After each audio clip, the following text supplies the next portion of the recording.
ಯಲಹಂಕ ವಿಧಾನಸಭಾ ಕ್ಷೇತ್ರದಲ್ಲಿ ಭಾರಿ ಸದ್ದು ಮಾಡಿತ್ತು. ಈಗ ವಿಚಾರಣೆ ಹಂತದಲ್ಲಿರ್ತಕ್ಕಂಥ ಪ್ರಕರಣ ಎತ್ತ ಸಾಗುತ್ತೆ.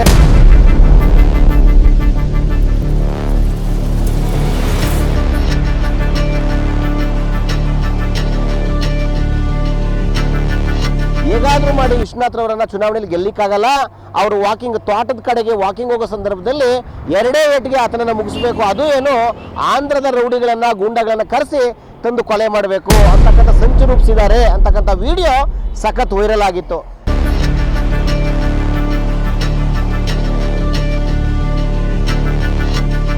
ವಿಚಾರಣೆಗೆ ಹಾಜರಾಗಬೇಕು ಅಂತೇಳಿ ನೋಟಿಸ್ ಕೊಟ್ಟ ಹಿನ್ನೆಲೆಯಲ್ಲಿ ಗೋಪಾಲ್ ಕೃಷ್ಣ ಅವರು ರಾಜಾನಕುಂಟೆ ಪೊಲೀಸರ ಬಳಿ ಬಂದು ಸ್ಟೇಟ್ಮೆಂಟ್ ಕೊಟ್ಟು ಹೋಗಿದ್ದಾರೆ.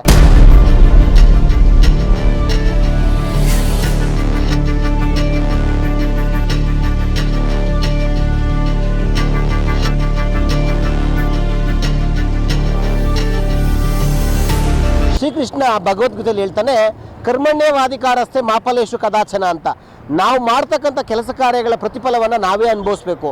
ಅದೇ ರೀತಿ ಯಲಹಂಕ ಅಂದರೆ ಬೆಂಗಳೂರು ನಗರ ಜಿಲ್ಲೆ ಯಲಹಂಕ ವಿಧಾನಸಭಾ ಕ್ಷೇತ್ರದ ಶಾಸಕ SR ವಿಶ್ವನಾಥ್ ರವರನ್ನು ಕೊಲೆ ಮಾಡಬೇಕು ಅಂತಕ್ಕಂಥ ಸಂಚು ರೂಪಿಸ್ತಕ್ಕಂಥ ಹಿನ್ನೆಲೆಯಲ್ಲಿ ಮುತ್ತುಗದಳ್ಳಿ ಅಂದರೆ ಯಲಹಂಕ ತಾಲೂಕಿನ ಮುತ್ತುಗದಳ್ಳಿಯ ಗೋಪಾಲ್ ಕೃಷ್ಣ ಅಂದರೆ ಕಾಂಗ್ರೆಸ್ ಪಕ್ಷದ ಅಭ್ಯರ್ಥಿಯಾಗಿರ್ತಕ್ಕಂಥ ಗೋಪಾಲ್ ಕೃಷ್ಣ ಮತ್ತು ಕುಳ್ಳಾ ದೇವರಾಜ್ರವರು ನನ್ನ ಕೊಲೆಯ ಸಂಚು ರೂಪಿಸಿದ್ದಾರೆ ಅಂತೇಳಿ ಯಲಹಂಕ ಶಾಸಕರು ವಿಶ್ವನಾಥ್ ರವರು ರಾಜಾನಕುಂಟೆ ಪೊಲೀಸ್ ಠಾಣೆಗೆ ಬಂದು ದೂರು ನೀಡ್ತಾರೆ.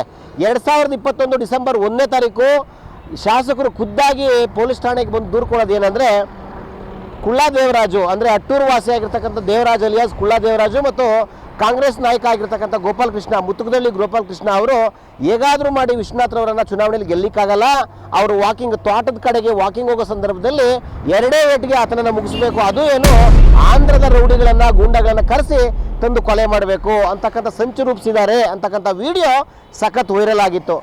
ಯಾವಾಗ ವಿಡಿಯೋ ವೈರಲ್ ಆಗುತ್ತೆ, ಶಾಸಕರು ದೂರು ಕೊಡ್ತಾರೆ, ಇಡೀ ಯಲಹಂಕ ವಿಧಾನಸಭಾ ಕ್ಷೇತ್ರದ ಜನ ಅತಿಯಾದ ಹೆಚ್ಚು ಆತಂಕಕ್ಕೆ ಒಳಗಾಗ್ತಾರೆ. ಶಾಸಕರ ಮೇಲೆ ಕೊಲೆ ಯತ್ನಗಳು ನಡೆಯುತ್ತವಾ ಅಥವಾ ಶಾಸಕರನ್ನು ಕೊಲೆ ಮಾಡಲಾಗುತ್ತಾ, ಹಾಗೆ ಹೀಗೆ ಗಾಳಿ ಸುದ್ದಿಗಳೆಲ್ಲ ಜಾಸ್ತಿ ಆದ ಹಿನ್ನೆಲೆಯಲ್ಲಿ ಕಾನೂನು ಕ್ರಮ ಜರುಗಿಸಬೇಕು ಅಂತೇಳಿ ವಿಶ್ವನಾಥ್ ಕೊಟ್ಟ ದೂರಿನ ಅನ್ವಯ ಪೊಲೀಸರು ಗೋಪಾಲ್ ಕೃಷ್ಣನನ್ನು ವಶಕ್ಕೆ ಪಡ್ಕೊಂಡು ನ್ಯಾಯಾಲಯದ ಮುಂದೆ ಹಾಜರುಪಡಿಸ್ತಕ್ಕಂಥ ಕೆಲಸ ಆಗುತ್ತೆ. ನಂತರದಲ್ಲಿ ಗೋಪಾಲ್ ಕೃಷ್ಣರವರು ಜಾಮೀನು ಪಡ್ಕೊಂಡು ನಂತರದಲ್ಲಿ ಈ ಪ್ರಕರಣವನ್ನು ರದ್ದುಗೊಳಿಸಬೇಕು ಅಂತೇಳಿ ಗೋಪಾಲ್ ಕೃಷ್ಣ ಕೊಟ್ಟಂಥ ಮನವಿಯನ್ನು ಸಹ ಹೈಕೋರ್ಟು ಮಾನ್ಯ ಮಾಡಲ್ಲ.